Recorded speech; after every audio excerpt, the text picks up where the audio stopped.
Oi, meus amores, tudo bem? Hoje é a nossa aula do capítulo 5. Começaremos o capítulo 5, tá? Também é um capítulo de definições, a gente ainda não entrou nos grupos de animais ainda.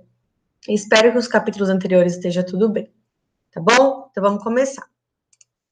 Ó, como sempre, os combinadinhos de guarde o celular, se tiver com o celular aí, põe no silencioso, prestem atenção, peguem o caderno para anotar as dúvidas, vão para um lugar tranquilo, não deixa ninguém incomodar vocês no meio da aula. Essa aula vai ser uma aula diretona, vai ser o capítulo 5 de uma vez só, tá? Então, capítulo 5 ele vai falar sobre os 5 reinos e os vírus, que a gente já viu um pouquinho também. Então, tá lá na página 70, tá? Do livro de vocês. Então, para a gente começar, o livro de vocês vai trazer lá no texto do Ciência Ontem e Hoje, leiam ele depois, uma breve historinha desse senhorzinho maravilhoso aí, o senhor Carl Woese, não sei se é assim que fala, tá? Ele propôs, em 1990, uma reorganização dessa classificação. A gente sempre classificou os seres vivos em 5 reinos, de acordo com aquela classificação do reino, filo, classe, ordem, gênero, tá? Esse carinha, ele chegou trazendo uma outra definição, uma outra classificação, em 3 domínios, o que ele chamou de classificação de 3 domínios.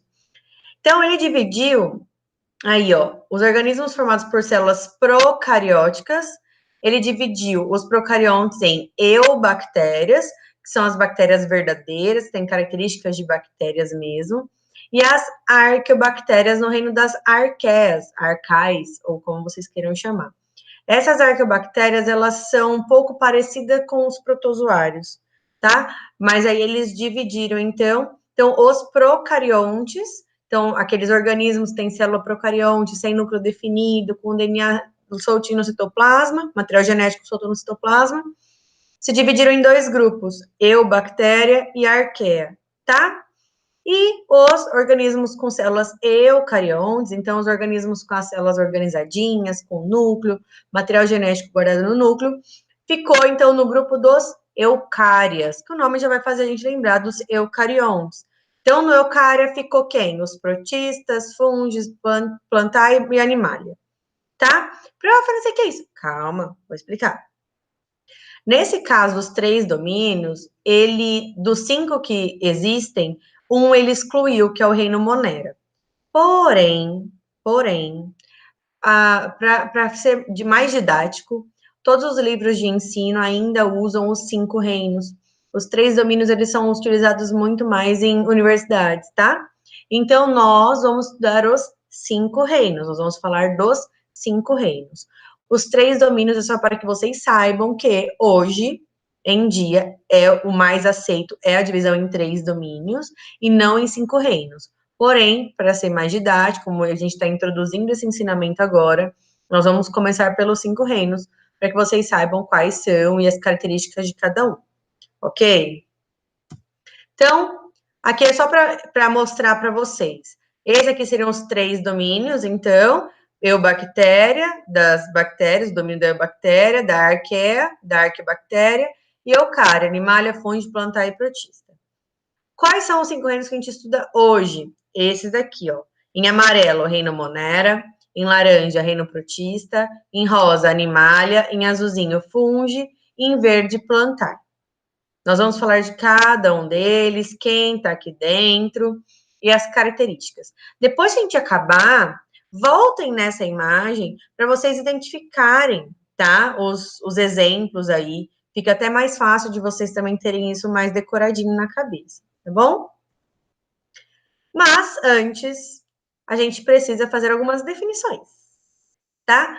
Para que a gente consiga fluir bem na hora de dar as características de cada reino, tá bom? Então, a primeira classificação a gente vai dar quanto à nutrição. A gente vai ter que lembrar o que são seres autótrofos e o que são seres heterótrofos. Então, autótrofo é o que produz o próprio alimento. É aquele que faz fotossíntese. Ou que faz fermentação, como a gente vai ver no caso das bactérias. E heterótrofos são aqueles que buscam o alimento da natureza. Eles precisam pegar para se alimentar, eles não produzem a própria energia. tá? Eles precisam de um alimento que eles não conseguem produzir, que eles pegam na natureza. Quanto ao tipo da célula, se ela é eucarionte ou procarionte, isso já tem que estar na cabeça de vocês já desde o começo do ano. Eucarionte, animais vegetais, célula organizada, com um núcleo, com mais organelas, uma célula mais complexa. Procarionte, exemplo das bactérias, uma célula mais simples, mais rústica, com poucas organelas, sem núcleo, material genético todo disperso no citoplasma. Quanto à organização celular, se esse indivíduo é unicelular ou se ele é pluricelular. Unicelular, uma única célula. Pluricelular, mais de uma célula, tá? E quanto à posição na cadeia alimentar, a gente tem que lembrar lá do ano passado. Produtor, o que produz o próprio alimento. Consumidor, o que consome o produtor, o que se alimenta do produtor.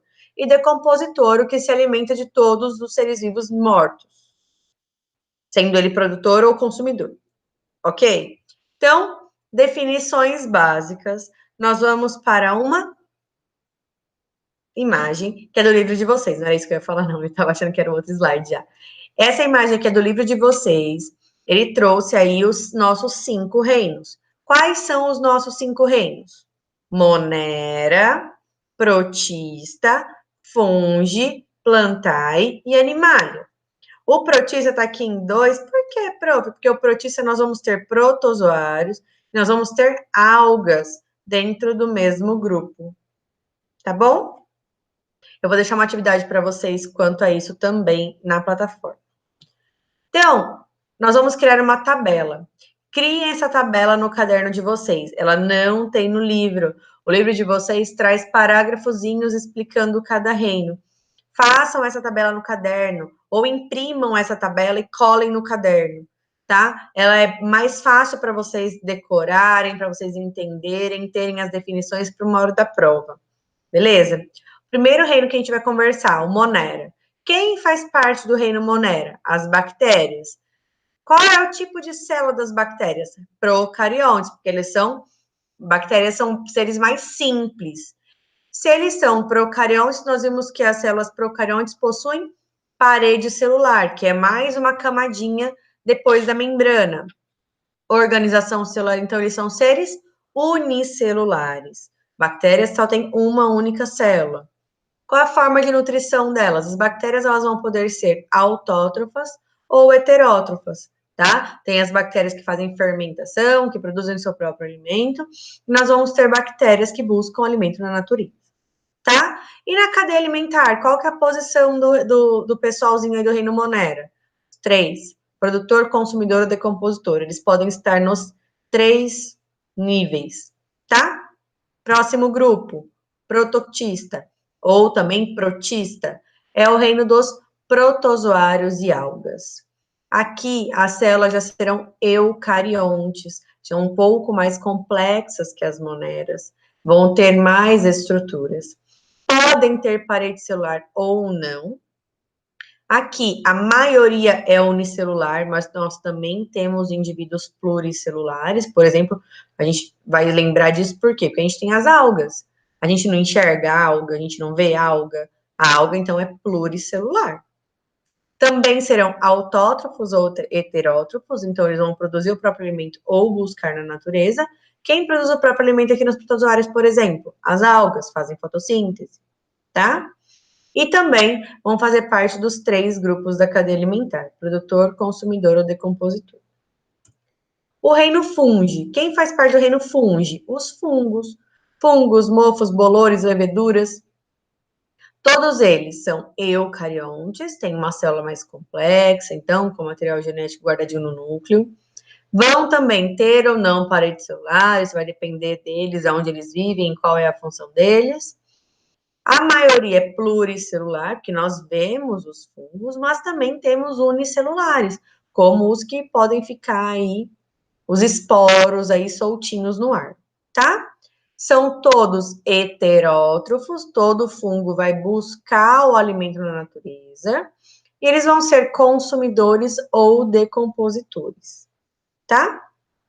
A gente lembra disso, de decompositor, por quê? Porque, por exemplo, eles decompõem alimentos estragados. Não aparece lá bolor, mofo, tá?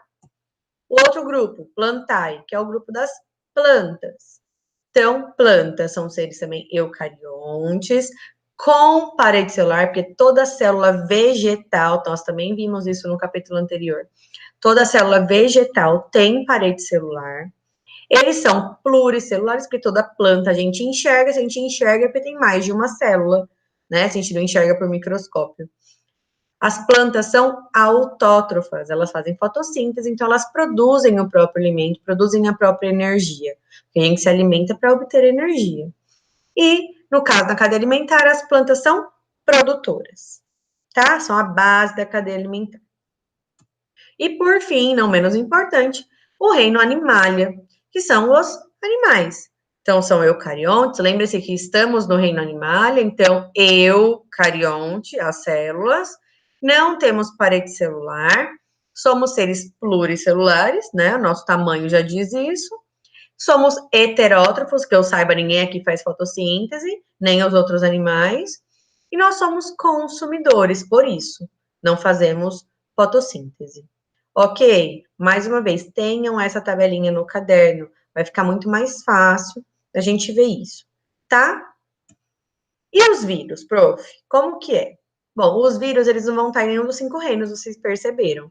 Por quê? Porque ele vai formar um grupo à parte, grupo dos vírus, tá? Aí nós vamos lembrar por que que isso acontece. Primeiro que tem alguns cientistas que nem consideram ele como um ser vivo, né? Mas temos que lembrar que eles se reproduzem, eles produzem material genético e eles são parasitas intracelulares obrigatórios. Eles precisam estar dentro de uma célula, seja ela qual for, até mesmo dentro de uma bactéria, um ser unicelular, para que eles se ativem, que eles comecem a se reproduzir, tá? Só para a gente linkar isso aqui um pouquinho com o nosso dia a dia, vocês sabem por que a gente não pode ficar muito tempo com a máscara na boca? Vou passar o dia inteiro trabalhando, ou vou passar o dia inteiro fora, ou vou ficar com a mesma máscara. Por que que não pode? Porque quando a gente começa a conversar com outras pessoas, ou só de respirar, a gente leva umidade.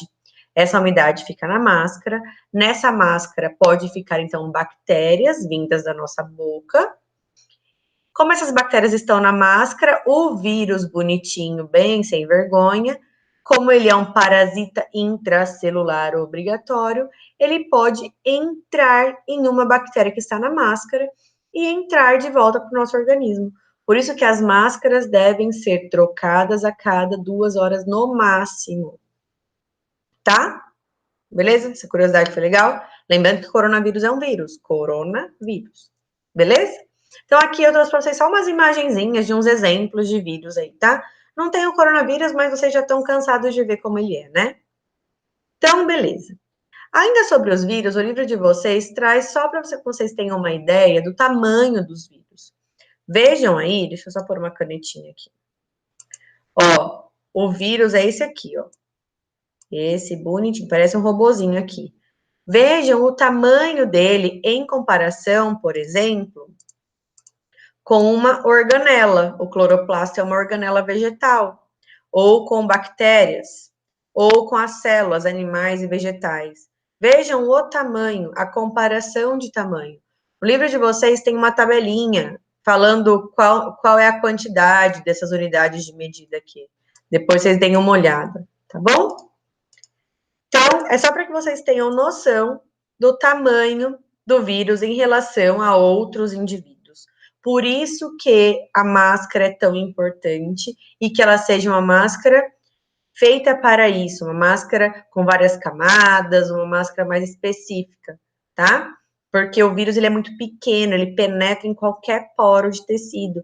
Por isso que as máscaras que a gente está vendo agora de tecido, elas têm aí 2, 3, 4 camadas, mais um filtro, dependendo delas, tá? Porque quanto menor a capacidade de troca, de entrada, menos o risco de um vírus entrar, tá bom?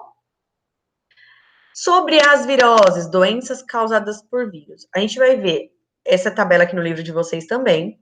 Aqui, transmissão de virose. Nós vamos ver que nós temos 3 tipos de doenças ou 3 tipos de transmissão pelo vírus. Contato direto, ou seja, de pessoa para pessoa. 2, solo, água, ar solo, água e ar contaminados, aqui no caso por fezes. Então, isso aqui é falta de saneamento básico. Ou por animais, aqui no caso dos insetinhos, tá? Quais são os exemplos? Então, de pessoa para pessoa, num simples toque, o vírus da herpes, através de secreções, saliva, raiva, a gente vê aí dos cachorrinhos, né, dos animaizinhos, até a gente mesmo pode pegar o vírus da raiva. Pelo sangue, podemos contrair aí o vírus da hepatite C ou do HIV, que é a AIDS. Através do muco, o vírus da gripe. E eu acrescento aqui o nosso queridinho do momento, coronavírus. Também é transmitido através de secreções pelo muco, tá? Pela saliva. Pela saliva não. Pela saliva, pelo muco, por tudo. Nos transmitidos pelo solo, água e ar contaminados, eles vão causar infecções gastrointestinais, hepatite A e C e a pólio, tá? E por animais, através de picada de animais ou pelo ciclo, né? Esse animal picou uma pessoa infectada e vai lá picar uma pessoa sadia, nós temos aí febre amarela e a dengue, tá? No livro de vocês tem um resuminho de cada uma dessas doenças, só não temos o coronavírus, mas eu vou fazer uma aulinha especial sobre coronavírus mais pra frente, tá? Então, também deem uma olhadinha aí, beleza? E como eu trato essas viroses? Só prevenindo. Ou através de vacina, educação, que a gente chamou de, igual lá, por exemplo, quando eu falei aquela palestrinha para vocês do coronavírus, a etiqueta respiratória, tossir, cuidado, espirrar, cuidado, lavar as mãos, saneamento básico e cuidados pessoais. Não tem outro jeito, tá? Prof, posso tomar antibiótico se eu tiver alguma virose? Não. Por quê? Porque antibiótico é para bactérias. Se você está com uma virose, não adianta tomar antibiótico. Por isso, vão ao médico. Qualquer sintoma que pareça alguma dessas doenças que temos aí no livro de vocês, dengue, febre amarela, hepatite, AIDS, qualquer outra dessas doenças, qualquer sintoma, procure o médico, porque a automedicação, ela é prejudicial. Se você toma um antibiótico, mas na verdade você está com um vírus, você só está fortalecendo as bactérias que podem ter no seu organismo, você pode ficar doente, ou quando você recebeu uma bactéria mesmo, esse antibiótico não faz mais efeito, tá? Então, cuidado com a automedicação. Se tem uma virose, antibiótico não é o que vai curar, tá? Por isso que, por exemplo, para o coronavírus agora, tá tão difícil achar um remédio. Porque nós não temos remédio para esse vírus específico, porque cada vírus tem que ser combatido com um remédio diferente, com uma vacina diferente. Beleza? Então, é isso, o capítulo 5. Agora é com vocês. Leiam o capítulo, leiam de verdade. Eu não entrei aqui no vídeo em detalhes das doenças, mas eu quero que vocês leiam e tenham pelo menos os sintomas básicos de cada doença e a forma de tratamento vocês já sabem qual que é. E façam os exercícios na plataforma. Não vou aceitar pelo WhatsApp, não vou aceitar por e-mail mais, porque vocês todos já têm acesso, tá? E, por favor, atenção para os prazos. Eu coloco o prazo lá, tem quando vocês abrem a atividade, já tem lá o prazo da atividade, façam no caderno e passem para a plataforma. Tenham no caderno também, para que vocês possam estudar depois. Beleza? Demais, fiquem em casa, se cuidem. Qualquer dúvida, me chamem, estou à disposição. E eu vou deixar também uma caixinha para que vocês coloquem as dúvidas para eu gravar o vídeo de dúvidas, tá bom? Um beijo e até a próxima.